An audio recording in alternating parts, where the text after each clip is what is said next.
In this video, I am manipulating the dart by making the one dart bodice into a two dart bodice. The second dart will be positioned at the underarm or bust line. Usually, using two darts instead of one gives a smoother fit over the bust. I made this dress using the two dart bodice being illustrated.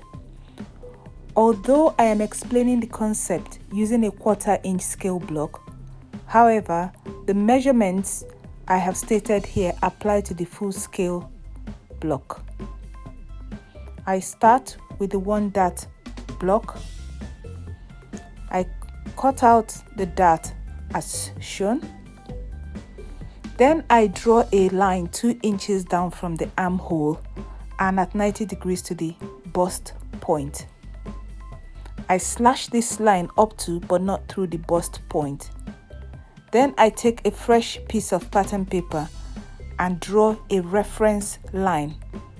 Then I place the bodice on the fresh piece of pattern paper, matching the center front line with the reference line drawn. At this point, you can hold down your bodice with scotch tape to keep it in place. Then pivot and reduce the waist dart to about 1.5 inches. This will create a dart at the bust stroke underarm area. Then trace out the new block, which now has some of the original dart intake transferred and has become the underarm stroke, the bust dart. And you are done. Remember to include seam allowances before cutting out on fabric.